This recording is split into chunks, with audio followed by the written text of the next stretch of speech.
Hello students, कैसे हैं आप? आई होप आप सभी अच्छे होंगे। मैं आपका अपना विशाल ठाकुर आपका स्वागत करता हूं हमारे चैनल बी स्कूलर्स अकेडमी पे। आज का जो हमारा टॉपिक होने वाला है वो है कंसंट्रेशन टर्म्स में molarity, mole fraction and normality. ये एक बहुत ही छोटा सा टॉपिक है सोल्यूशन एंड कोलिगेटिव प्रॉपर्टीज में, and this is going to be our lecture number 2। This is in continuation with the JEE और नीट 2025 सीरीज। तो चलिए बिना टाइम वेस्ट के स्टार्ट करते हैं। मोल फ्रैक्शन, मोलैरिटी के बारे में हम पिछले लेक्चर में ही बात कर चुके हैं, बट एक बार हम फिर से ब्रीफ में जल्दी समझ लेते हैं। मोल फ्रैक्शन क्या होता है? Moles of solute divide by total moles. Moles of solute किसके लेने हैं? वन कंपोनेंट के लेने हैं। अगर आपके पास n कंपोनेंट है तो किसी एक कंपोनेंट के ले रहा हूं मैं। सपोज कि मान लीजिए आपके पास क्या है, बाइनरी सॉल्यूशन है, और बाइनरी सॉल्यूशन में आपके दो कंपोनेंट पड़े हैं, एक ए एक बी। ए को बोलता हूं क्या मैं? सोल्यूट, और बी को बोलता हूं मैं सॉल्वेंट। तो किसी भी कंपोनेंट के अगर आप मोल फ्रैक्शन निकालना चाहते हो तो मोल फ्रैक्शन ऑफ ए क्या होगा आपका? Number of moles of A divided by total number of moles, that is Na plus N B. अगर इसके मोल Na है और इसके मोल Nb है सॉल्यूशन में, राइट। ऐसे ही मोल फ्रैक्शन ऑफ बी निकालना चाहूँ तो वो क्या हो जाएगा? Nb by Na plus N B. अगर मैं दोनों का ही मोल फ्रैक्शन, क्योंकि बाइनरी है, क्या है सॉल्यूशन, कैसा है आपका? बाइनरी है, तो दोनों का मोल फ्रैक्शन ऐड करूंगा तो क्या आ जाएगी? ये वैल्यू आ जाएगी 1। कैसे आ जाएगी? Na by Na plus Nb plus Nb by Na plus Nb, इसकी वैल्यू आ जाएगी आपकी 1 आ जाएगी। क्यों? क्योंकि डिनोमिनेटर सेम है, सॉरी। तो चलिए आगे बढ़ जाते हैं। नेक्स्ट आ जाता है हमारा मोलैरिटी। मोलैरिटी क्या होता है? Moles of solute divided by volume of solution in litre. तो मोल्स ऑफ सोल्यूट क्या है आपके? मान लीजिए अगेन मैं क्या मान के चल रहा हूँ? बाइनरी ही मान के चल रहा हूँ सॉल्यूशन। तो बाइनरी सॉल्यूशन में कितने कंपोनेंट होंगे? एक ए एक बी। ए को सोल्यूट मान रहा हूँ और बी को क्या मान रहा हूँ मैं? सॉल्वेंट मान रहा हूँ। तो मोल्स ऑफ सोल्यूट क्या हो जाएंगे आपके? Na divided by volume of solution, solution की वॉल्यूम इन लीटर, ऐसे आ जाएगा। ये आ जाएगा मोलैरिटी। और मोलैरिटी को किससे डिनोट करता हूँ मैं? कैपिटल एम से। अगर मैं मोल्स को मास की टर्म्स में निकालना चाहूँ तो कैसा हो जाएगा? सपोज मास ऑफ ए क्या है? WA, और मास ऑफ बी क्या है? WB। और मोलिकुलर मास ऑफ ए क्या है? MMA, और इसका क्या है? MMB। तो हमें Na का चाहिए, तो ये हो जाएगा WA बाय MMA इंटू में volume of solution in litre. और क्या कर सकता हूँ मैं? अगर वॉल्यूम लीटर में ना देके ml में दी हुई है तो ये क्या आ जाएगा? WA by MMA into volume of solution in ml into में क्या आ जाएगा आपका? 1000। ये क्या आ जाएगी आपकी? मोलैरिटी आ जाएगी। आई होप आप सभी को क्लियर होगा, ये हम पिछले लेक्चर में भी कर चुके हैं। नेक्स्ट आ जाते हैं, एक आता है डाइल्यूशन। आप क्या कर रहे हो? आपके पास ऑलरेडी एक सॉल्यूशन है ए, उसमें आप सॉल्वेंट ऐड कर रहे हो, सॉल्वेंट को क्या कर रहे हो? ऐड कर रहे हो। सपोज जो ऑलरेडी आपके पास सॉल्यूशन था उसकी मोलैरिटी थी M1 और वॉल्यूम थी V1, उसमें आपने सॉल्वेंट को ऐड कर दिया, और क्या हुआ? रिजल्टिंग जो सॉल्यूशन बना वो क्या बन गया आपका? उसकी वॉल्यूम जो हो गई V2 हो गई, और मोलैरिटी भी क्या हो गई? चेंज हो गई। तो यहाँ से एक इक्वेशन निकल के आती है कि आपका क्या होता है? M1 V1 किसके बराबर आ जाएगा? M2 V2 के। क्यों? क्योंकि वॉल्यूम तो बढ़ जाएगी तो मोलैरिटी यानी कंसंट्रेशन क्या कर जाएगी? कम कर जाएगी, उसी प्रोपोर्शन में कम कर जाएगी। तो यानी कि M1 बराबर किसके आ जाएगा? M2 V2। ये डाइल्यूशन में आप लगाइएगा। जनरली क्या करते हैं लैब में? एक स्टॉक बना के रख लेते हैं, और उसी में से थोड़ा थोड़ा, ये हाई कंसंट्रेशन का होता है, और इसी में से थोड़ा सा निकाल के जितने भी वॉल्यूम के लिए आपको चाहिए उतना बना लेते हैं, और जितने भी कंसंट्रेशन का आपको चाहिए होता है। चलिए आगे बढ़ जाते हैं। सपोज आपके पास एक सॉल्यूशन है ए जिसकी कॉन्सेंट्रेशन है M1, वॉल्यूम है B1, और एक सॉल्यूशन है B जिसकी कॉन्सेंट्रेशन है M1 और वॉल्यूम है कॉन्सेंट्रेशन है M2, वॉल्यूम है B2। ये दोनों ही सेम सॉल्यूट के सॉल्यूशन है। फॉर एग्जांपल हम शुगर सॉल्यूशन मान लेते हैं, तो अगर मैं दोनों को मिक्स कर दूंगा तो जो रिजल्टिंग सॉल्यूशन आएगा उसकी मोलैरिटी होगी M3 और वॉल्यूम होगी V3। और ये किसके, इनमें अगर रिलेशन निकालूं तो क्या आएगी जी? आपकी M3 V3 M1 V1 plus M2 V2 के बराबर आ जाएगी। आई होप आप सभी को ये बात क्लियर होगी। ये हमने लास्ट टाइम भी किया था। ऐसे ही आप कितने भी, मान लीजिए ये 2 से ज़्यादा हैं सॉल्यूशन, उन सभी को मिला रहे हैं तो भी वो MF/BF के बराबर हो जाएगी। F इज फाइनल कॉन्सेंट्रेशन और फाइनल वॉल्यूम, एंड 1 2 3 इज जो भी आप सॉल्यूशन मिक्स करने जा रहे हैं। Next is molarity. ये हमने लास्ट टाइम नहीं किया था, इसको थोड़ा सा देख लेते हैं। मोलैरिटी क्या है भाई? It may be defined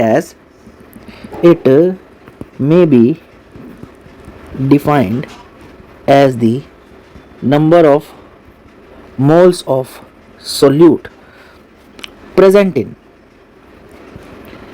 1 kg of solvent, right. तो अगर मैं इसमें फॉर्मूला बनाने की कोशिश करूं तो मान लीजिए मैंने क्या मान लिया? आपका जो सोल्यूशन है वो कैसा है? बाइनरी है, बाइनरी सोल्यूशन है, और कंपोनेंट कितने हैं? एक ए है एक बी है। मोल कितने होंगे? ए के Na और बी के कितने होंगे? Nb, right.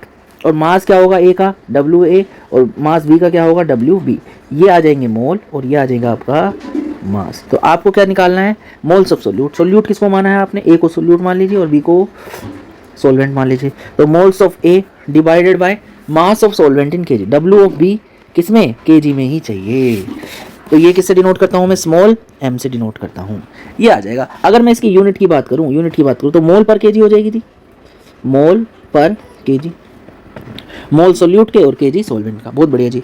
अगर मैं इसका टेम्परेचर डिपेंडेंस देखना चाहूँ तो ये टेम्परेचर क्या होता है, इंडिपेंडेंट होता है, इंडिपेंडेंट होता है। क्यों होता है जी, इंडिपेंडेंट क्यों होता है जी, क्योंकि इसमें वॉल्यूम वाली टर्म नहीं है। जैसे मोलैरिटी में थी ना वॉल्यूम वाली टर्म, इसमें वॉल्यूम वाली टर्म नहीं है। चलिए इस फॉर्मूले को थोड़ा और सिंप्लीफाई कर देते हैं। डब्ल्यू ए को क्या लिख सकता हूँ, सॉरी एन ए को क्या लिख सकता हूँ, W A by molecular mass of A into W B, और अगर इसको ग्राम में ले लूँ तो ऊपर किससे मल्टीप्लाई कर दूंगा, 1000 से, तो ये आ जाएगी आपकी क्या, मोलैलिटी आ जाएगी। आई होप आप सभी को क्लियर होगा। चलिए वन बाय वन इन पे कुछ सवाल कर लेते हैं और उसके बाद आगे मूव करेंगे।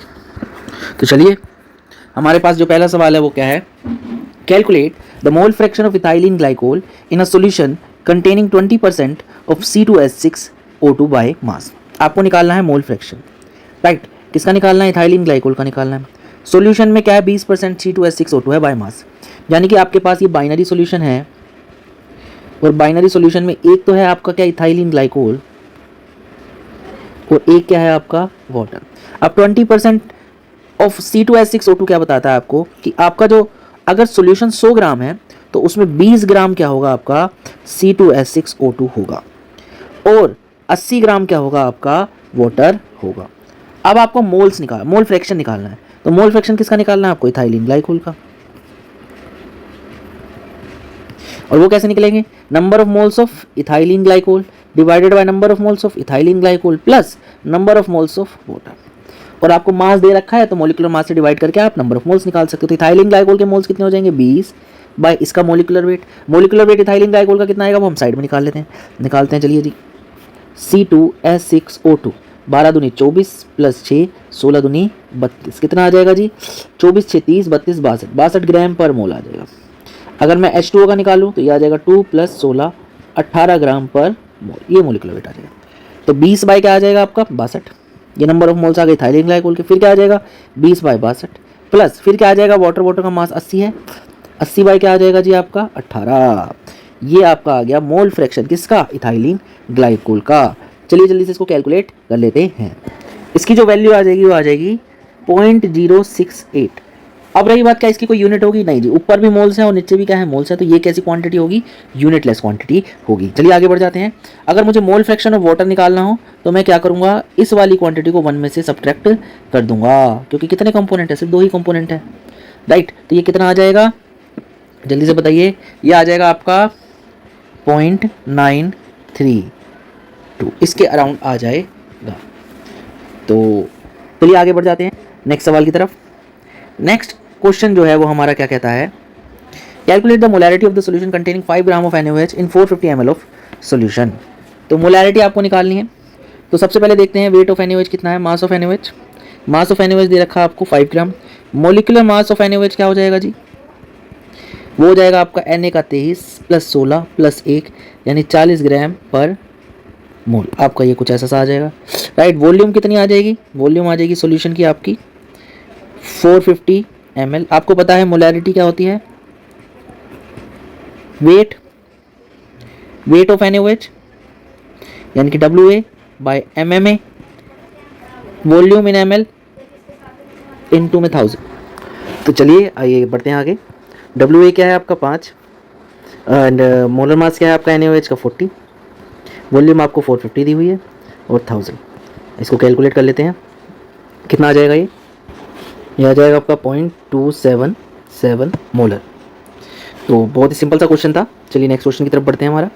Calculate molality of 2.5 gram of ethanoic acid in 75 gram of benzene. आपको यहाँ पे निकालनी है मोलैलिटी। आपको दिया है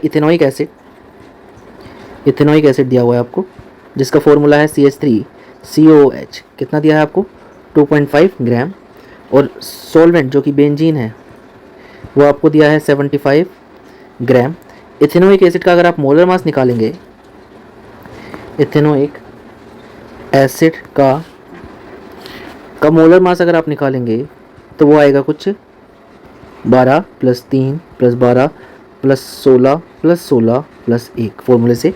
तो ये कुछ आ जाएगा आपका 12 12 24 और 3 27 28 और 16 16 32। तो ये आ जाएगा आपका 60 ग्राम पर मोल। आई होप आप सभी को क्लियर होगा। तो आपको सिर्फ मोलैलिटी का फॉर्मूला लगाना है, बाकी तो सब कुछ इन्होंने दे ही रखा है। तो molality is small m which is number of moles of solute which is 2.5 by 60, 2.5 by 60 into पर के जी ऑफ सोलवेंट। तो 75 ग्राम आपको दे रखा है। ये आपको अगर के जी में निकालना है तो 1000 से ऊपर क्या करना पड़ेगा, मल्टीप्लाई करना पड़ेगा। इसकी आप वैल्यू निकाल दीजिए, बताइए क्या आएगा।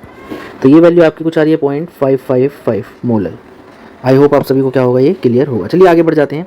Calculate the mole fraction of benzene in solution containing 30% by mass in carbon tetra chloride. तो आपको निकालना है मोल फ्रैक्शन ऑफ बेंजीन, और आपको बाय 30% बाय मास आपको कार्बन टेट्रा क्लोराइड दे रखा है, इन टेट्रा क्लोराइड बेसिकली।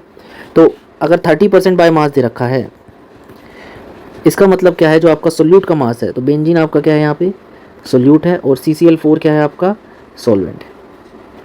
जो सोल्यूट का मास है वो कितना है आपका 30 ग्राम, और सॉल्वेंट का मास कितना हो जाएगा, अगर 100 ग्राम सोल्यूशन है तो 70 ग्राम। ये हमने 100 ग्राम सोल्यूशन माना है, 100 ग्राम सोल्यूशन क्या करा है, माना है, राइट। आगे बढ़ जाते हैं।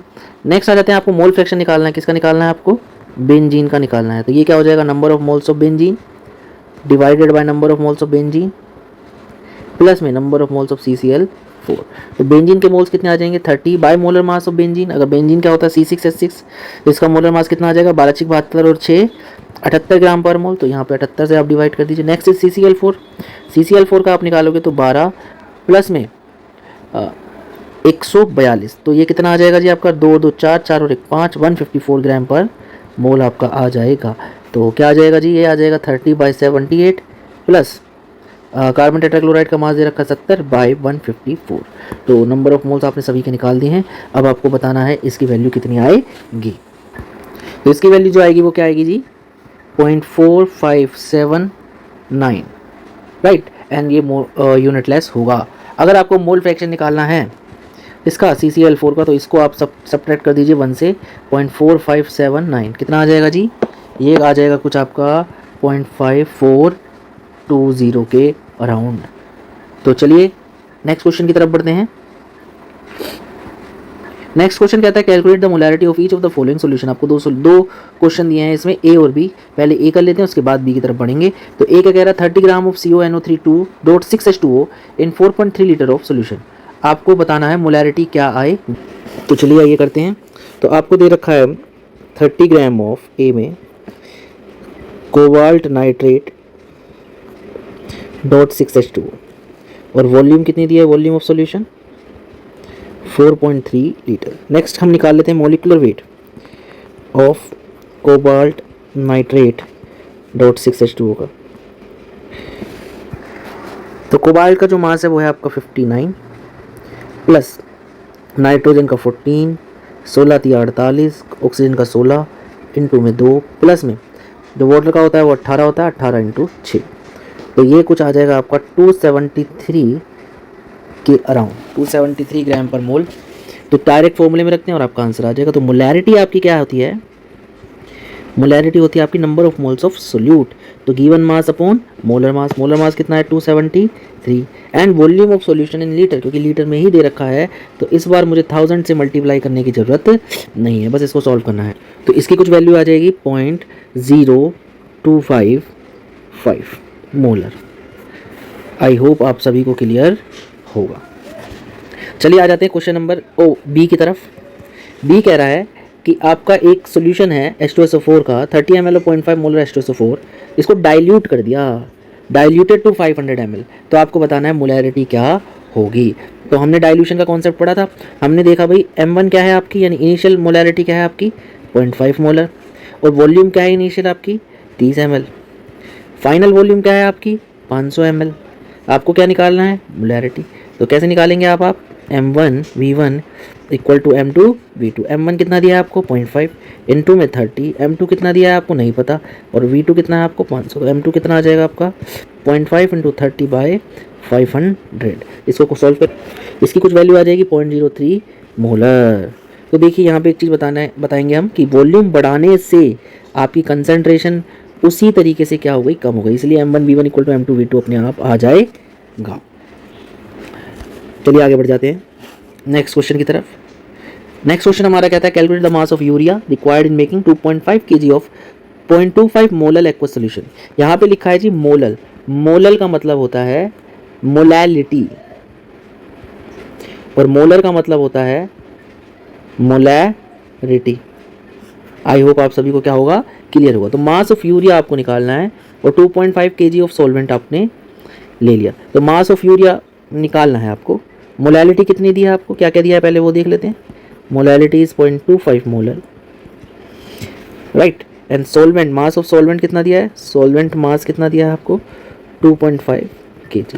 मोलैलिटी का फॉर्मूला क्या होता है आपका, number of moles of solute means WA bye molecular weight of A into में वेट ऑफ B इंटू में 1000, क्योंकि ये केजी में ही दे रखा है, 1000 से मल्टीप्लाई करने की हमें ज़रूरत नहीं पड़ेगी। मोलैलिटी कितनी दिया है जी आपको 0.25। WA कितना दिया है आपको निकालना है। मोलिकुलर वेट ऑफ A कितना है वो निकाल लेते हैं हम, NH2CONH2, ये आ जाएगा 14 दूनी 28, 2 और 2 4, 12 प्लस 16, ऐसा कुछ आ जाएगा। 12 प्लस 16 28, 28 और 4, 28 28 कितना हो जाएगा जी 56 और ये टोटल कुछ आ जाएगा आपका 60 ग्राम पर मोल। तो आपका मोलर मास कितना आ जाएगा 60। WB कितना दिया आपको 2.5 और इतना ही है, आपको 1000 से मल्टीप्लाई करने की जरूरत नहीं है, क्योंकि आपको वेट कितना किस में दिया है सॉल्वेंट का, केजी में ही दिया है। तो WA कितना आ जाएगा आपका 0.25 इंटू 60 इंटू 2.5, इसकी वैल्यू आप निकाल लीजिए। तो ये कुछ आ जाएगी आपकी 37.5। इतना ग्राम आपको NH2CONH2 यानी यूरिया का लेना पड़ेगा to make 0.25 molar aqueous solution. I hope आप सभी को ये बात क्लियर होगी। चलिए आगे बढ़ जाते हैं नेक्स्ट क्वेश्चन की तरफ। नेक्स्ट क्वेश्चन हमारा क्या कहता है, calculate A molarity and mole fraction of KI if the density of 20% mass by mass aqueous KI is 1.202 ग्राम पर ml। तो चलिए सबसे पहले मोलैरिटी निकाल लेते हैं। तो मोलैरिटी का फॉर्मूला हमको पता ही है, WA/MA इंटू WB इंटू 1000। ए क्या है सोल्यूट और B क्या है सॉल्वेंट, राइट। तो क्या दिया है जी हमें 20% मास बाय मास दिया है, 20% वेट बाय वेट का मतलब होता है 20 ग्राम आपका क्या होगा सोल्यूट होगा, 80 ग्राम आपका क्या होगा सॉल्वेंट होगा, राइट। और KI दिया है, KI का मोलर मास क्या होगा 39 और 127। तो चलिए यहाँ पे रख देते हैं। WA कितना दिया है आपको, WA दिया है सोल्यूट का mass which is 20, molar mass 39 plus 127 iodine का होता है, इंटू WB कितना दिया है आपको 80 ग्राम सॉल्वेंट है, इंटू में 1000। इसको सॉल्व करना है, आपकी मोलैरिटी आ जाएगी। तो ये जो वैल्यू आएगी 1.50 स्मॉल m यानी मोल पर kg। नेक्स्ट हमारा क्या निकालना है मोलैरिटी। तो मोलैरिटी कैसे निकालेंगे भाई, ये निकालेंगे हम number of moles of solute पर लीटर ऑफ द सॉल्वेंट। तो नंबर ऑफ मोल्स कितने हो जाएंगे आपके 20 ग्राम आपको दिया हुआ है, मोल्स यानी कि मोलर मास से डिवाइड करूँगा तो ये नंबर ऑफ मोल्स हो जाएंगे आपके, ये नंबर ऑफ मोल्स हो गए, right.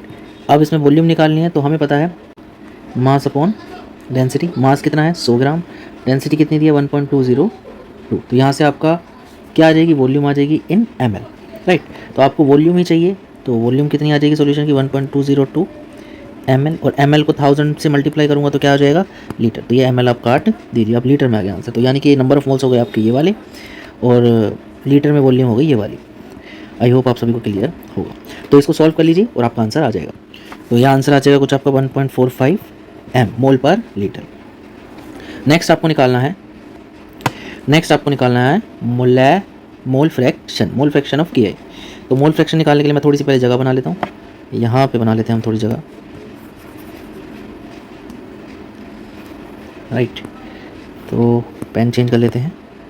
Mole fraction of KI, तो क्या हो जाए mole fraction of KI is equal to N of KI by N of KI plus N of water. Number of moles of KI कितने हो जाएंगे आपके 20 ग्राम दिया है, divided by 39 plus 127 which is molar मास।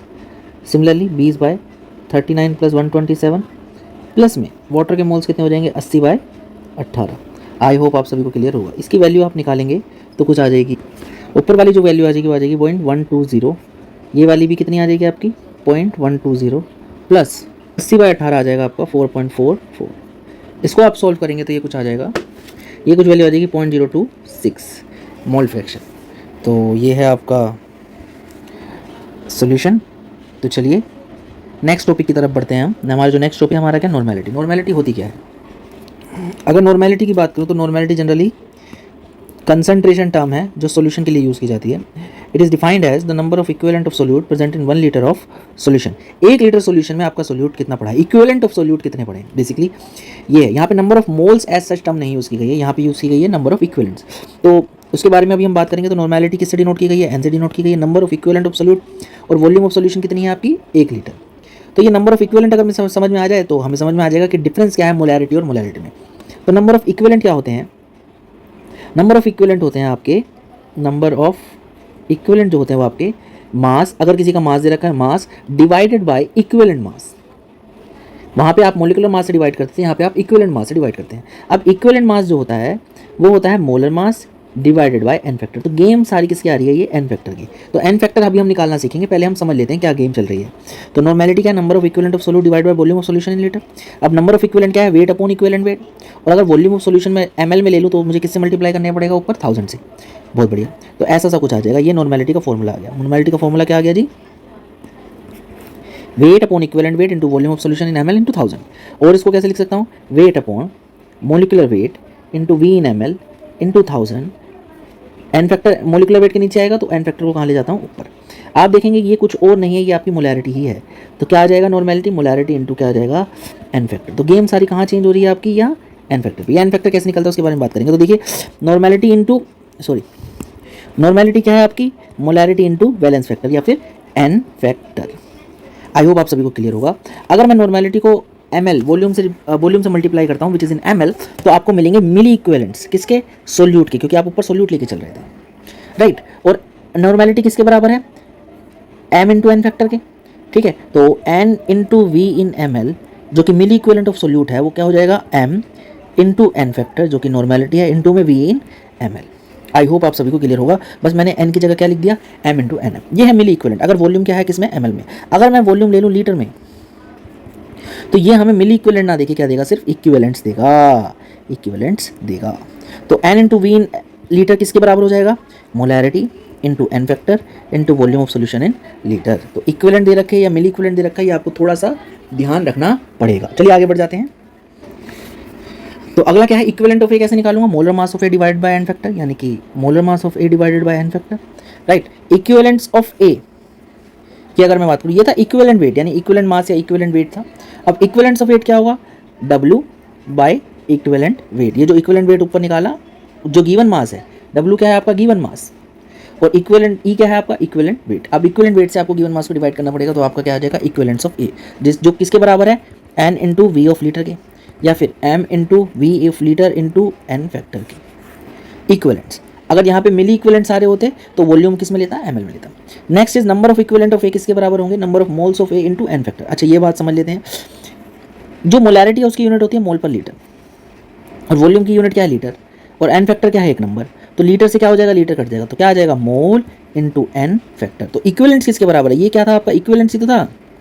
तो इक्विवेलेंट्स किसके बराबर है आपके, मोल इंटू एन फैक्टर के। ये छोटे छोटे से कुछ फॉर्मूले हैं जो कि आपके जैसे ही हैंडी हो जाएंगे, आपके सवाल बहुत इजीली होने लगेंगे, तो आपको इनको पहले क्या करना पड़ेगा, थोड़ा सा मेमोराइज करना पड़ेगा, मगअप करना पड़ेगा। तो चलिए आगे बढ़ जाते हैं, कुछ क्वेश्चन कर लेते हैं इसी पे। अब जो सबसे इंपॉर्टेंट टॉपिक है वो क्या है कि ये एन फैक्टर जो इतना हम बार बार बात कर रहे हैं, तो इसको कैलकुलेट कैसे करेंगे, how to calculate N factor. तो सबसे पहले अगर हमें सोल्ट दिया है, सोल्ट दिया है तो जितना भी उसमें एनायन भी होगा और कैटायन भी होगा, तो टोटल पॉजिटिव चार्ज जितना होगा उतना ही जनरली क्या होगा, टोटल नेगेटिव चार्ज होगा, है ना। टोटल पॉजिटिव चार्ज जितना होगा उतना ही क्या होगा आपका, टोटल नेगेटिव चार्ज। और जितना पॉजिटिव और नेगेटिव चार्ज होगा उतना ही क्या होगा हमारा N factor. For example suppose you have NaCl, तो इसमें पॉजिटिव भी 1 है नेगेटिव भी 1 है, तो इसका एन फैक्टर क्या हो जाएगा आपका 1। नेक्स्ट इज BaCl2, इसमें पॉजिटिव 2 है और नेगेटिव -1 इंटू 2 हो जाएगा, तो एन फैक्टर कितना हो जाएगा, 2 हो जाएगा। पॉजिटिव 2 है और नेगेटिव कितना है, -1 इंटू 2, 2 है ना टोटल नेगेटिव भी उतना ही है। तो एन फैक्टर किसके बराबर हो जाएगा, जितना पॉजिटिव है और जितना नेगेटिव है। एंड नेक्स्ट इज Al2SO4 का थ्राइस, राइट। तो Al पे पॉजिटिव कितना होता है, +3। तो पॉजिटिव चार्ज की अगर मैं बात करूँ तो कितना हो जाएगा, +3 इंटू 2 विच इज 6, +6। और नेगेटिव चार्ज की अगर मैं बात करूँ तो वो कितना हो जाएगा, SO4 पे -2 होता है, -2 इंटू 3 कितना हो जाएगा, -6। तो टोटल पॉजिटिव और टोटल नेगेटिव चार्ज क्या होगा आपका, सेम होगा। चलिए आगे बढ़ जाते हैं। सपोज आपको एन फैक्टर कैलकुलेट करना है एसिड या फिर बेस का। अभी रिएक्शन की बात हम नहीं करें, तो जितने भी एसिड क्या होते हैं, HCl, H2SO4, जितने भी H प्लस आयन जो सोल्यूशन में जाके फर्निश करेगा वो compound, number of H plus ion furnish कितने करेगा HCl, 1 करेगा। Number of H plus ion furnish कितने करेगा H2SO4, 2 करेगा। तो ये क्या है, number of H plus ion furnish कितने करेगा वो, तो ये 2 करेगा, तो उतना ही क्या हो जाएगा, उनका एन फैक्टर हो जाएगा। फॉर एग्जांपल आपने लिया H3PO4 के जो H प्लस आयन होते हैं जो फर्निश करेगा वो कितने होते हैं, 3। ऐसे ही H3PO3 के इसमें आ जाएंगे 2, H3PO2 के इसमें आ जाएंगे 1। इनको स्ट्रक्चर से देख के बताते हैं जो कि हम आपको बाद में बताएंगे। चलिए बता ही देते हैं, P double bond O, OH OH और OH, ये जितने H प्लस आपके ऑक्सीजन के साथ अटैच्ड होंगे यही आयन क्या होंगे, आपके फर्निश हो पाएंगे। ये स्ट्रक्चर है H3PO4 की। ऐसे ही H3PO3 की अगर मैं बात करूँ तो ये OH OH और H ऐसा कुछ आ जाएगा। तो आपके जो H आयन फर्निश होंगे वो क्या होंगे, 2 ही होंगे। H3PO2 की बात करूँ तो ये क्या हो जाएगा, P डबल बॉन्ड O, तो OH H एंड H, तो ये H3PO2 है, तो कितने H प्लस आयन फर्निश करेगा, ये 1 करेगा, तो इसका एन फैक्टर क्या हो जाएगा 1। ऐसे ही बेस में क्या होगा, जो OH नेगेटिव आयन वो फर्निश करेगा उतना ही क्या होगा, आपका एन फैक्टर होगा। फॉर एग्जांपल आपने लिया BaOH2, तो इसका एन फैक्टर क्या हो जाएगा 2। आपने लिया CSOH, इसका एन फैक्टर क्या हो जाएगा 1। आपने लिया NaOH, इसका एन फैक्टर क्या हो जाएगा, कि आपने लिया KOH, इसका एन फैक्टर क्या हो जाएगा 1। इस तरीके से ही आपको क्या करना है, चलना है आगे। बहुत बढ़िया, ये था एसिड बेस का। मान लो एसिड बेस की क्या हो रही है, रिएक्शन हो रही है। एसिड बेस रिएक्शन में क्या होगा, तो होना तो यही चाहिए था, जो है वही हो। HCl प्लस NaOH मैंने आपका रिएक्ट कराया तो आपको मिला क्या, NaCl प्लस में क्या मिला आपको H2O। तो क्या हुआ, इसने एक H प्लस दिया, इसने एक OH लिया, तो एन फैक्टर क्या हुआ आपका 1, इसका भी एन फैक्टर क्या हुआ आपका 1, राइट। अगर मैं कहूँ H2SO4 है, उसकी रिएक्शन करा रहा हूँ मैं NaOH से, तो 1 ही मोल NaOH अगर मैंने ले रखा है तो क्या होगा भाई, ये OH H को ले जाएगा तो H2O बना देगा, प्लस में क्या बन जाएगा आपका NaHSO4। तो यहाँ पे आप देखेंगे रिप्लेसेबल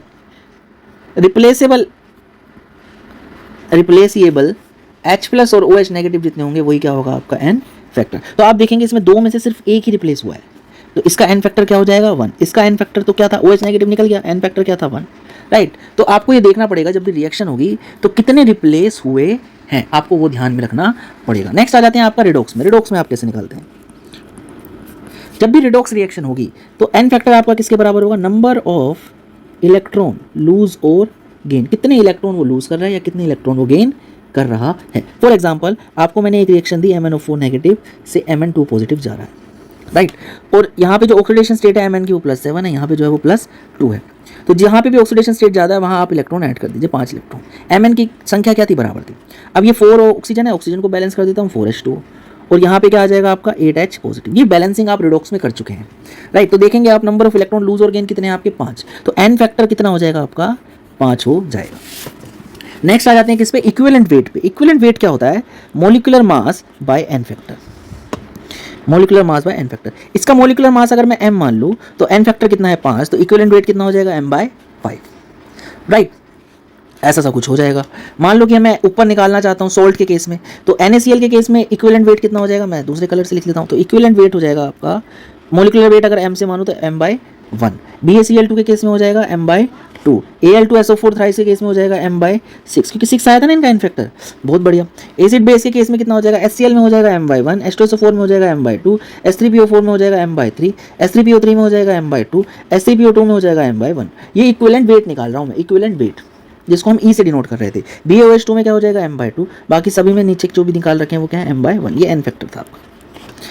आई होप आप सभी को क्लियर होगा। अब नेक्स्ट आ जाते हैं जो हम बात कर रहे थे किसके, इक्विवेलेंट्स की। इक्विवेलेंट्स क्या है, तो अगर कोई वेट दे रखा है, सपोज आपको HCl था, HCl का कुछ वेट दे रखा है W, राइट। ये इसको कहूँगा गिवन मास, जो भी आपको क्वेश्चन में दिया हुआ होगा।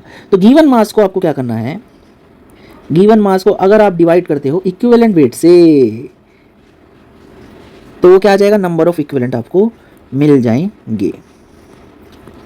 गिवन वेट, गिवन मास है W, इक्विवेलेंट मास कितना है आपका, E से डिनोट किया था W, E कितना है, सपोज HCl का काम कर रहे थे तो HCl का कितना था m/1, तो 1 ऊपर चला जाएगा। ये आ जाएगा आपका क्या, equivalents, number of equivalents. I hope आप सभी को क्लियर होगा। चलिए नोट, अब बड़ी देर से हम इक्विवेलेंट वेट कर रहे हैं तो थोड़ा समझ लेते हैं कि इसका मतलब क्या है। इक्विवेलेंट वेट किसी भी सब्सटेंस का वो वेट है जो क्या करेगा जी, जो लिबरेट करेगा 1 ग्राम ऑफ हाइड्रोजन को, यानी कि 11.2 लीटर ऑफ H2 STP, या फिर 8 ग्राम ऑक्सीजन को, या फिर 35.5 ग्राम क्लोरीन को, या फिर 80 ग्राम किसको, ब्रोमीन को लिबरेट कर देगा। जो भी इतना ये काम कर देगा वो क्या होगा, उसका जितना भी वेट किसी सब्सटेंस का ये करेगा उतना वेट उसका क्या हो जाएगा, इक्विवेलेंट वेट हो जाएगा। तो चलिए एक एग्जांपल से समझने की कोशिश करते हैं। सपोज N2 और H2 जो रिएक्ट करके अमोनिया बनाते हैं उसकी बैलेंस्ड केमिकल इक्वेशन क्या है, ये है। अब मुझे इक्विवेलेंट वेट निकालना है, तो मुझे दिख रहा है कि 28 ग्राम N2 और 6 ग्राम H2 क्या कर रहे हैं, आपस में रिएक्ट करके 34 ग्राम NH3 दे रहे हैं। आई होप आप सभी को क्लियर हुआ। तो अब मुझे इक्विवेलेंट वेट बताना है कि वो अमाउंट जो 1 ग्राम हाइड्रोजन को क्या कर दे, डिस्प्लेस कर दे, वो कितना होगा। तो 28 ग्राम 6 को कर रहा है, राइट। तो 28/6 कितने को करेगा, 1 को करेगा। तो ये क्या हो जाएगा, आपके नाइट्रोजन का इक्विवेलेंट वेट। देखिए यहाँ पे 28/6 × 1 क्या हो जाएगा, यानी 14/3 क्या हो जाएगा आपका equivalent weight of nitrogen, right. ऐसे ही अगर मैं अमोनिया का निकालना चाहूँ तो आपको पता है 6 ग्राम से 34 ग्राम मिल रही है, तो 1 ग्राम से कितनी मिलेगी, 34/6। तो अगेन ये आपका क्या हो जाएगा, इक्विवेलेंट वेट, क्योंकि 1 ग्राम ही तो डिस्प्लेस करना है हाइड्रोजन को, लिबरेट करना है या फिर डिस्प्लेस करना है 1 ग्राम हाइड्रोजन को। तो वो क्या हो जाएगी आपका क्या हो जाएगा, वो वेट क्या हो जाएगा, इक्विवेलेंट वेट। तो अगर हाइड्रोजन नहीं है तो उसकी जगह ऑक्सीजन यूज़ कर लीजिए, 8 ग्राम ऑक्सीजन चाहिए। हाइड्रोजन और ऑक्सीजन दोनों ही नहीं है तो क्लोरीन देख लीजिए, उसमें 35.5 ग्राम चाहिए। और अगर तीनों ही नहीं है तो ब्रोमीन देख लीजिए, और ब्रोमीन में कितना होता है, 80 ग्राम चाहिए होता है। तो इस तरीके से आप किसी का भी इक्विवेलेंट वेट निकाल सकते हैं। और हमने इक्विवेलेंट वेट निकालने का तरीका ऊपर देखा ही था, ठीक है। हमने किस किस का देखा था, हमने देखा था सॉल्ट का, हमने देखा था एसिड का, हमने देखा था बेस का, हमने देखा था रेडॉक्स रिएक्शन का, और हमने देखा था एसिड बेस रिएक्शन का भी। ऐसे ही कुछ और होते हैं जैसे आयन का, तो आयन पे जितना चार्ज होता है मोलर मास को उतने ही चार्ज से क्या कर दूंगा मैं, डिवाइड कर दूंगा, वो उसका इक्विवेलेंट वेट आ जाएगा, ठीक है। ऐसे ही एलिमेंट का भी होता है, एलिमेंट का मोलर मास जितना या एटॉमिक मास जितना होगा उसको मैं उसकी वैलेंसी से डिवाइड कर दूंगा, तो उसका इक्विवेलेंट वेट आ जाएगा, है। तो इस तरीके से आप निकाल सकते हैं। तो ये था हमारा नॉर्मेलिटी। और नॉर्मेलिटी पे एक सवाल देख लेते हैं। The equivalent weight of H3PO4 in the given reaction is, आपको इसमें H3PO4 का क्या बताना है, इक्विवेलेंट वेट बताना है। एसिड बेस रिएक्शन दे रखी है, ये आपका बेस है, ये आपका एसिड है, और ये आपका बना रहा है सॉल्ट। तो अगर आप देखोगे H3PO4 में H3PO4 से Na H2PO4 बन रहा है, और इसमें जो हाइड्रोजन रिप्लेस हुए हैं वो सिर्फ 1 हुए हैं। रिप्लेसेबल हाइड्रोजन कितने हैं जी आपके, 1। तो आपका इसका n फैक्टर भी कितना होगा, आपका 1 होगा। अब आपको बताना है इक्विवेलेंट वेट। तो सपोज इसका मोलर मास हम निकाल लेते हैं। मोलर मास कितना होगा H3PO4 का, ये हो जाएगा आपका 3 + 31 + 16 = 48, कुछ आ जाएगा आपका 98 के अराउंड आ जाएगा। तो इसका इक्विवेलेंट वेट कितना हो जाएगा, इक्विवेलेंट वेट कितना हो जाएगा, molar mass divided by N factor which is 98। तो सेम ही रहेगा, 98 ग्राम ही आपका क्या रहेगा, इक्विवेलेंट वेट रहेगा H3PO4 का। चलिए आगे बढ़ जाते हैं, नेक्स्ट सवाल देखते हैं। नेक्स्ट सवाल आपको क्या दिया, normality of 4.9% weight by weight H2SO4 solution having density 1.02 ग्राम पर ml। आपको नॉर्मेलिटी बतानी है। सेम 4.9% वेट बाय वेट दे रखा, तो 4.9% वेट बाय वेट का मतलब होगा आपका सोल्यूट कितने ग्राम होगा जी आपका। अगर आपका सोल्यूशन 100 ग्राम है तो सोल्यूट होगा 4.9 ग्राम, और आपका सोलवेंट हो जाएगा 95.1 ग्राम। तो इन दोनों को सम करके क्या आ जाएगा, आपका सोल्यूशन आ जाएगा, राइट। अब आपको निकालनी है नॉर्मेलिटी। नॉर्मेलिटी क्या होती है आपकी, equivalents divided by volume of solution in litre. तो इक्विवेलेंट कैसे निकलेगा, mass of solute divided by molar mass. H2SO4 का मोलर मास आता है 98, आप करके देख सकते हैं। H2SO4 2 + 32 + 16 × 4 = 64, ये 98 के अराउंड आ जाएगा। नंबर ऑफ मोल आ गए। अब मोलर मास को मैं एन फैक्टर से डिवाइड करूंगा तो क्या आ जाएगा आपका इक्विवेलेंट मास। तो एन फैक्टर H2SO4 का कितना आ जाएगा, 2 आ जाएगा, बहुत बढ़िया। और वॉल्यूम ऑफ सॉल्यूशन कितनी हो जाएगी जी, हमें नहीं पता, तो हमें पता है पर सॉल्यूशन का मास कितना 100। तो 100 से अगर मैं 100 को डेंसिटी से डिवाइड कर दूंगा तो आपका क्या आ जाएगा, वॉल्यूम आ जाएगी, पर किस में आएगी, ml में। तो इसलिए इसको मुझे किससे मल्टीप्लाई करना पड़ेगा, 1000 से। आई होप आप सभी को क्लियर हुआ। देख लीजिए कैसे हमने लिया इक्विवेलेंट वेट, कैसे निकाला जी हमने, molar mass by N factor, और मोलर मास था 98 डिवाइडेड बाय 2, ये तो हमारा ऐसे निकला ये, राइट। वॉल्यूम कैसे निकाली हमने, मास अपॉन डेंसिटी, मास था 100 ग्राम, डेंसिटी 1.02, तो ये हमने ऐसे निकाला, और बाकी तो आपको गिवन था ही। तो आप इसका वैल्यू निकाल दीजिए जल्दी से। तो इसकी जो वैल्यू आ जाएगी वो आ जाएगी 1.02 नॉर्मल। तो ये था आपका नॉर्मेलिटी। आज के लिए बस इतना ही। नेक्स्ट वीडियो तक के लिए हमारी चैनल को लाइक करें, सब्सक्राइब करें, और बेल आइकन को दबाना ना भूलें, सो दैट कि आपको नई वीडियो के बारे में जानकारी सबसे पहले हो। और जिन्हें इस तरह की वीडियो की ज़रूरत है उनके साथ शेयर करना ना भूलें। Thank you so much. तो स्टूडेंट, हमारे कुछ चैनल है जिन्हें आप फॉलो कर सकते हैं, जैसे कि threads, YouTube, Facebook, website and Insta पे हमें फॉलो करना ना भूलें, क्योंकि उस पर हम हमेशा हर दिन एक क्वेश्चंस अपलोड करते हैं जिसका सॉल्यूशन हम नेक्स्ट डे आपको देते हैं। आप उसको सॉल्व करके नेक्स्ट डे अपना सॉल्यूशन चेक कर सकते हैं कि आपने सही किया या नहीं किया। और अगर किसी को इस तरह की चीज़ों की केमिस्ट्री में किसी तरह की प्रॉब्लम है और कोई भी ज़रूरत है तो वो हमें आप कमेंट सेक्शन में बता सकते हैं, हम आपकी प्रॉब्लम को दूर करने में हेल्प करेंगे। जब तक नई वीडियो नहीं आती तब तक के लिए thank you so much. Sayonara, शब्बा खैर, बाय बाय।